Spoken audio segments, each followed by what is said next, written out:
What up, Homedawgs? My name is Gokey Gamer, coach of the Milwaukee Meta Champs, and welcome everybody to our first Wi-Fi Uber Draft League in Gen 9, as we have joined none other than the Uber Pokemon Association Draft League. Now, a little bit of history about me. I don't exactly have the best track record when it comes to battling with Ubers. In fact, I'm rather bad at the format, never performing well in any Uber's Draft League I've done. From my memory, the best I've ever performed in a Draft League was probably somewhere around 3 wins and 5 losses, if that. I don't know what it is exactly, but my playstyle just doesn't mix well when fighting with and preparing against Uber Pokemon. Despite this, however, because there's been an upsurge in Uber Draft Leagues recently, I decided to say frick it and join one myself. Maybe since I've gotten better at Draft League battles in general, my Uber Pokemon skills have improved too. So I ended up applying for and got accepted into Dashing Sceptile's Uber Draft League. His channel link will be down in the description below. I'm super excited to be taking part in this league, and hopefully we'll be able to provide some entertaining games. Before getting into the draft breakdown, I'll go ahead and very quickly talk about the rules. The usual battle rules apply, the typical items and moves are banned, we can have up to 10 to 12 Pokemon and 1 to 3 Terra Captains per team. A couple of quick differences, however: the Terra Captains are not limited to only 3 available Terra types. Omni Terra is in fact allowed in this league. This means that when you draft a Pokemon, you can increase the typical amount it costs to allow it to terastallize into any type you'd like. For example, if you want to use Terra Zarude, that Pokemon will go from costing 14 points to a whopping 23 points, then allowing you to use whatever Terra type you'd like with that Pokemon. Speaking of points, we now have access to a massive 150 point pool we can spend on Pokemon, mainly because of the Terra Captains and Ubers that we're allowed. With Uber Pokemon, you're allowed a cap of 50 points that also contribute to the 150 points. This means if I were to grab an Uber that was worth 27 points, then the next Uber I grabbed had to be either 23 points or below. As a result, we are allowed a maximum of 2 Ubers per team. The remaining rules are standard as well. Smogon clauses like Sleep Clause and Evasion Clause are in effect, battles are set to level 100, we're allowed 5 free agency transactions of 5 trades between teams, etc. Uploads will be on Wednesdays like this video for you all to enjoy as well. And now, since we're finally done talking about the rules, let's talk about the team I drafted and the half-accidental, half-planned theme I ended up using. You'll discover what I mean by this during the breakdown. Now, unfortunately for us, we ended up being the 13th pick out of 14 coaches. Normally, I'm excited to be next to the wheel, as it's very easy to grab pairs of Pokemon that work well together. However, because there are only so many Uber Pokemon available, a lot of the Pokemon I wanted to try out, like Ho-Oh, Groudon, and Fluttermane, all got picked up before I got the chance to claim them myself. So as a result, by the time it got to me, I decided to pick up not just a Pokemon that I've used before, but also a Pokemon that could quite easily counter a lot of these Ubers if used properly. At 22 points, the first Pokemon I decided to grab is none other than Weaseltown the Chienpao. A Pokemon that even the bulkiest of physical walls have a hard time switching into thanks to their ability Sword of Ruin, their Ice and Dark Stab, Sacred Sword, Psychic Fangs, priority with Ice Shard and Sucker Punch, and an insanely overpowered 135 base speed and 120 base attack. Not much more needs to be said about this Pokemon. Being able to hit so many of the Dragon, Steel, and Flying type Ubers super effectively is immensely valuable in this format, and I really do think Chienpao is going to shine on this team. Almost immediately after I picked up Chienpao, it was my turn again, so since I already had in mind what I wanted my second Uber to be, as well as my next set of Pokemon I wanted to grab, I decided to pick up none other than Primal the Dialga for 23 points. Pairing up extremely well with Chienpao as a bulky Steel type that also has access to a whopping base 150 special attack, not many Pokemon are going to enjoy 1v1ing this insane behemoth. Whether this Pokemon is defensive, offensive, or just plain disruptive, I think I'm really going to enjoy my time with this pick, especially since this form of Dialga can still hold items. After I got my second Uber, I knew I really wanted a strong Terra Captain that could take advantage of the Omni Terra capabilities. Unfortunately, Pokemon like Tornadus Therian, Landorus Therian, and Great Tusk all got taken during this round. So after consulting with a couple of my fellow Draft League friends, Nova noticed this pick that honestly seems like quite the steal. The first Terra Captain of this team is none other than Will Smith the Thunderous Therian, making a return. Coming in at 14 points plus the 5 points to make it a Terra Captain, making it 19 points, I really think that Thundy T is really going to benefit a lot from having access to any type of move in the game with Terra Blast. With a base 101 speed and 145 special attack, access to knockoff for any pesky Scarfers or AV users, and finally having decent flying type stab if I decide to use Terra Flying, I think Thundy T will be a massive benefit to this team. I've already won 1 championship with this Pokemon on my team.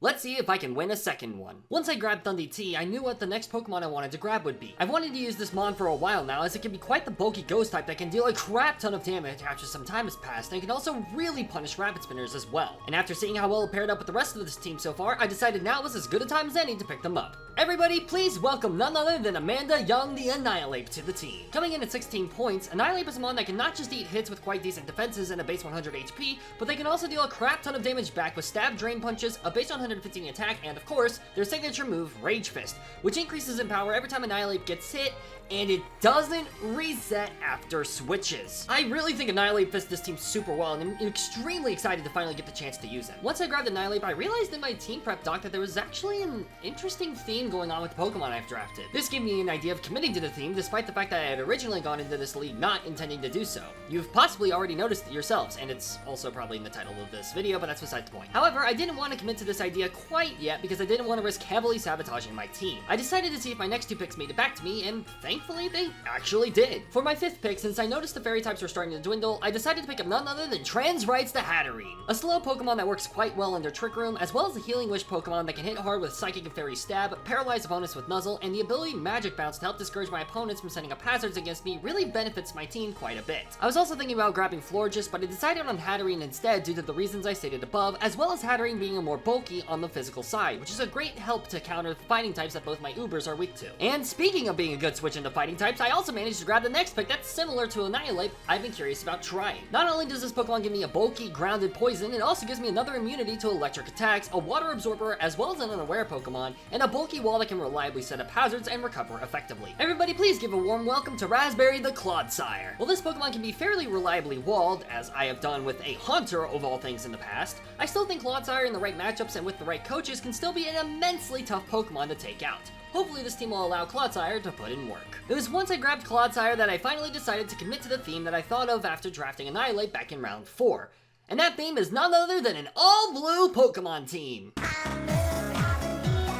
Okay, that's enough of that. I don't want to get copyrighted. Yes, all 6 of the Pokemon that we've picked up so far have the color blue as a significant part of their base and or shiny forms. I'm including shiny forms as viable because otherwise this challenge would be a lot harder. And after looking at some options for the next several picks, I realized that this thing could not only be possible, but it could actually make my team extremely powerful. So with this self-made restriction put on me for the rest of this draft, let's see what I end up grabbing next. Once I decided on committing to the theme, I looked at the next Pokemon role I wanted filled, and if you know me, you probably at least have an idea of what that role is. It is Sticky Webs. Fortunately, there were still a number of Sticky Webs users still available. However, now that we're restricting our Pokemon to a singular color scheme, I only have a choice between 2 Pokemon, Vikavolt and Araquanid. And since I already had a powerful base 145 special attacking electric type that can already terrestrialize on top of that, I went ahead and grabbed Water Balloon, the Araquanid instead. Our bulky blue water type is here, and it is powerful. A Sticky Webs user that has the ability that weakens fire type attacks while boosting its own water type attacks, Araquanid is a surprisingly bulky Pokemon that can also hit extremely hard, especially since this Pokemon is our second Omni-Terra captain. I'm very excited to use Araquanid on this team, especially since I know for a fact Terra Araquanid works phenomenally with Chien-Pao, and I really think that it's going to put in a crap ton of work to open up the rest of my team as well. Once I got Araquanid, I had to consider what Pokemon I wanted for my fire type, as well as what Pokemon I wanted as hazard removal. Now, fun fact,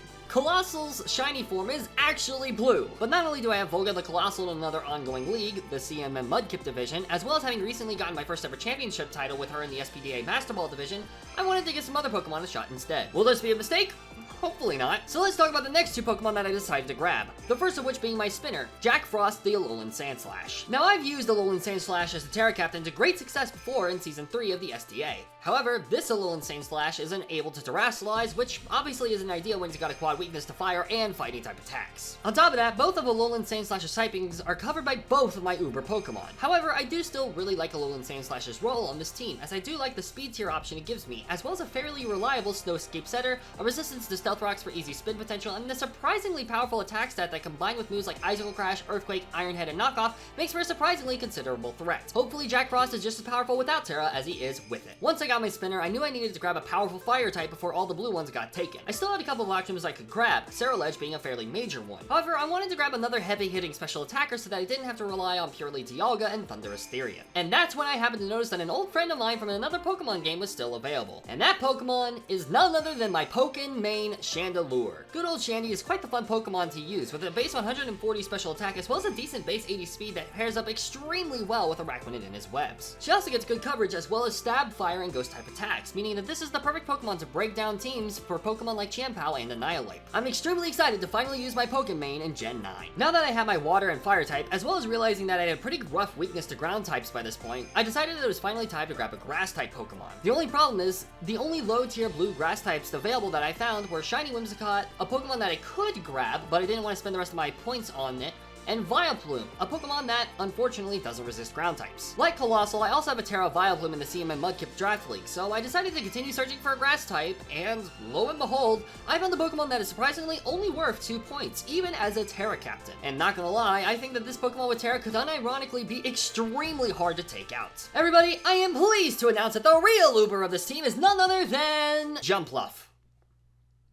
Yes, I'm serious. With a pretty solid base 110 speed and surprising defenses, I think this Pokemon combined with Terra could be a surprisingly disruptive Pokemon that my opponents could have a hard time taking out, especially when combined with Omni Terra. And despite the lack of coverage and weak attack stats, I'll admit I'm excited to hopefully see this Pokemon put in work with some surprise sets. We're now at the point where the draft is quickly wrapping up. We have quite a few points left over and I already like how this team has turned out. However, something that I happen to notice is my team is particularly weak to Last Respects. Yes, you heard that right. Last Respects is in fact allowed in this league, as one of the most expensive Pokemon in this league, an Uber pick, was actually Basculegion with access to that move. So with my remaining 2 picks, I decided to grab a Bulky Resist and a Normal type to round things out. The first pick that I grabbed was my Bulky Resist, as not only does it give me a much bulkier Dark type to pair up with Chien-Pao, it also provides amazing Wish Passing support and phenomenal disruption with moves like Toxic, Thunder Wave, and Encore. On top of having a plushie of this shiny form, as it's one of the most beloved shinies in the entire game, I knew I just had to grab Rings the Umbreon. I've already described what this Pokemon does, and in my opinion, he does it extremely well. I'm super stoked to use this Mon to break down walls, restore HP with Wish, and just in general be an absolute nuisance to take out, especially when combined with Clodsire. And now, the 12th and final Pokemon I decided to pick up was a Normal type that was pointed out to be by my fellow Draft League battler and friend, Kaesong. A Pokemon that, admittedly, I never thought I'd use.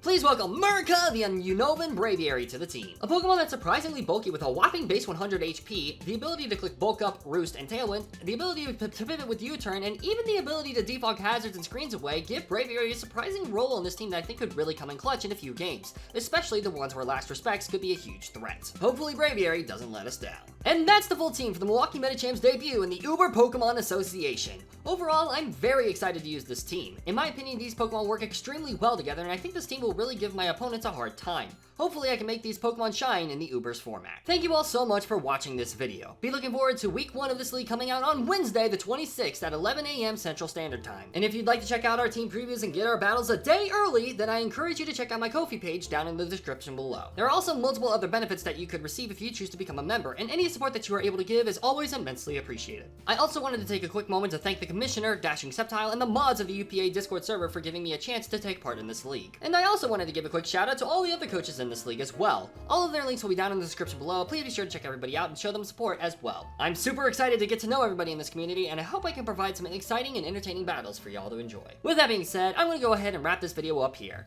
Thank you all so much for watching. Be sure to like, subscribe, and turn on notifications so that way you don't miss any of our battles, and I'll see you soon in the next video. Peace out, mates!